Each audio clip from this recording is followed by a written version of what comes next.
भैया 3 लोग मोबाइल लेकर के आगे खड़े हुए हैं, खड़े नहीं हो पा रही है। खड़े हो जाइए, आप खड़े हो जाइए। मौत होने से यार आदमी की। मैं मिलने में आया हूँ। अरे तुम पीछे मोबाइल पीछे करो यार, इतना थोड़ी ना आगे। मैं आज अभी आपसे बैठ करके स्वास्थ्य को लेकर के और उनका हालचाल ले रहा हूँ जी। और आदरणीय आजम खान साहब बहुत पुराने नेता हैं। पुराने नेताओं की बात ही कुछ और है, पुराने लोगों की बात ही कुछ और होती है। ये हमारी पार्टी के दरख्त हैं जी। इतनी गहरी जड़ें और उतना ही गहरा उनका साया भी हम लोगों के साथ हमेशा रहा है। और ये बड़ी लड़ाई है।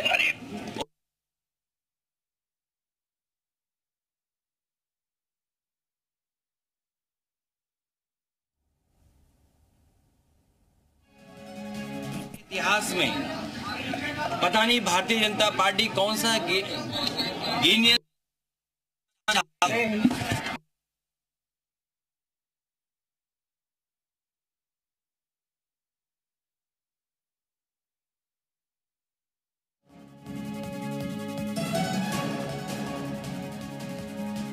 तो जौहर यूनिवर्सिटी तक छोड़ने जाएंगे आजम खान। ये बड़ी खबर आपको बता दें, दोनों की मुलाकात खत्म हो गई है। बड़ी बातें मीडिया के सामने रखी गई हैं अखिलेश यादव की तरफ से। पुराने लोगों की बात ही कुछ और है। बेटा अब्दुल्ला और उनके परिवार के और जितने भी साथी थे उन सब पर सरकार ने झूठे मुकदमे लगाए हैं। और इतना तकलीफ परेशानी किसी को नहीं पहुंचाई गई होगी जितनी आजम खान साहब और उनके परिवार को पहुंचाई गई है। ये कोई वर्ल्ड रिकॉर्ड बना रही है भारतीय जनता पार्टी। और अगर गिनती के हिसाब से हम लोग हिसाब किताब लगाएं तो हो सकता है Guinness book of world record में भी ये नाम आ जाए परिवार का कि सबसे ज्यादा झूठे मुकदमे अगर किसी परिवार पर एक पर लगे हैं तो आदरणीय आजम खान साहब की। तो नाराजगी दूर हुई, जो ये बात सामने आ रही थी कि नाराज है आजम खान जी से, कोई मिलने नहीं आया। मैंने आपसे कहा कि पुराने लोग, पुराने समाजवादी जो नेताजी के साथ हैं और जो नेताजी के साथ हैं उनकी बात ही अलग होती है। तो 2027 में क्या देखते हैं अखिलेश जी?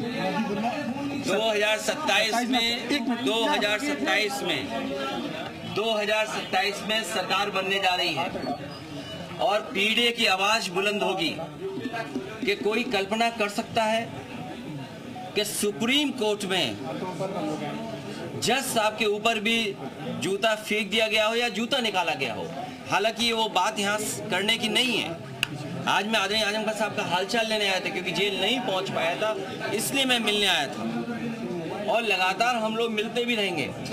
लेकिन जो सुप्रीम कोर्ट में हुआ है ये समाज में कहीं ना कहीं एक संदेश जा रहा है कि पीढ़ी नहीं ऐसा मत करो, कहीं बैठे हों जीवन में कभी न कभी अपमानित होते हैं।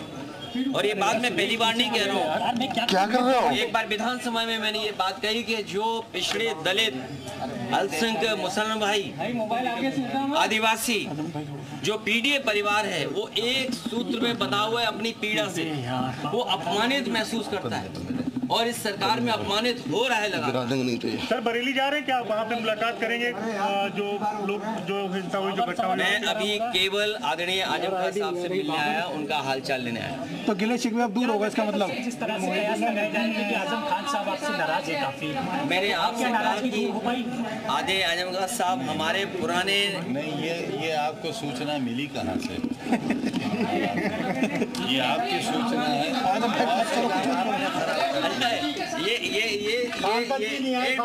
ये पत्रकार साथी, ये मेरा हवाई जहाज कहाँ उतार रहे थे आप लोग? नहीं, बरेली से उतार रहे थे, कुछ लोग यहाँ भी उतार रहे थे। अखिलेश जी, रामपुर सांसद नहीं आया आपके साथ में? रामपुर सांसद नहीं आया आपके साथ? नदवी साहब मैं अकेला आया हूँ मिलने। मेरा बेटा भी नहीं आया। उनको होना चाहिए था आपके साथ। ये आप लोग क्यों तय करते हो सब बातें? आप लोग सब तय कर लेते हो। आप राष्ट्रीय अध्यक्ष हैं तो क्या होना आप चाहिए? लोग सब तय कर। अभी मैं मिलने आया हूँ, मैं हालचाल लेने आया हूँ उनका स्वास्थ्य को लेकर के। आपको फिक्र ये करनी चाहिए कि कितने झूठे मुकदमे लग रहे हैं, कितने झूठे मुकदमे लगे। और मैंने कहा कि इतने गहरे रिश्ते, ये समाजवादी पार्टी के दरख्त हैं, कितनी गहरी जड़ें हैं। तो सपा की सरकार आने के बाद कई मुकदमे हटेंगे तो क्या? आदरणीय आजम खान साहब पर मैंने पहले भी कहा, फिर कहता हूँ कि जितने भी झूठे मुकदमे लगे हैं सब वापिस होंगे। और एक यूनिवर्सिटी का अच्छा काम कर रहे हैं। न केवल हम आप लोग इस समय के लोगों की मदद करें, बल्कि आने वाली पीढ़ी का भी भाग्य सुधर। सर नदवी जी और आजम खान जी के बीच सब सही है। यूनिवर्सिटी को जो लोग बर्बाद कर रहे हैं वो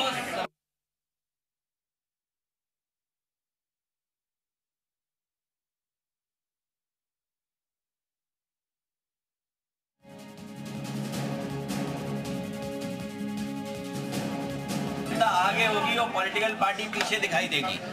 और ये जो आई लव मोहब्बत वाला चल रहा है, बदलना चाहते हैं आज केवल आप इतना ही रखें कि हमारी बातचीत और मिलकर के एक छोटा सवाल है। आपने कहा बहुत सारे मुकदमे इसमें राजनीति से प्रेरित हुए हैं और आजम खान साहब कहते हैं आपकी सरकार बनेगी तो क्या इन मुकदमों पर पुनर्विचार आप करें?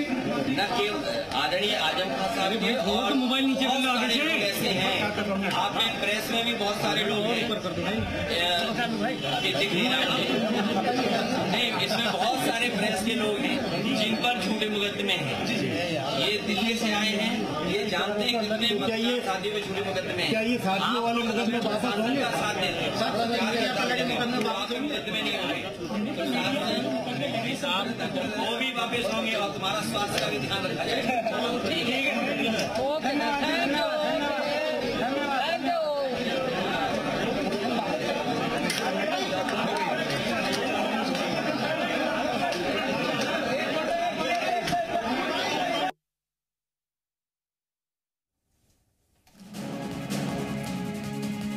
तो करीब 2 घंटे तक चली है मुलाकात और आजम खान और अखिलेश यादव की मुलाकात चली है और उसके बाद पत्रकारों से बातचीत की है। उन्होंने कहा कोई गिला शिकवा नहीं है, सभी स्थिति ठीक है, सिर्फ अपने कुछ मुद्दों पर बात की। उन्होंने झूठे मुकदमों का जिक्र किया अखिलेश यादव ने कि इतने सारे झूठे मुकदमे दर्ज किए गए और उन्हें फंसा कर रखा, उन पर झूठे मुकदमे दर्ज कर उन्हें जेल भेजा गया।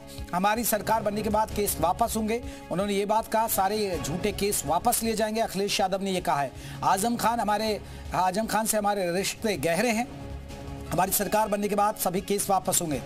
हालांकि जब उनसे कहा गया कि क्या गिले शिकवे दूर हो गए तो उन्होंने कहा कोई गिला शिकवा था ही नहीं जो दूर होने की जरूरत पड़ती, हमारे रिश्ते गहरे हैं।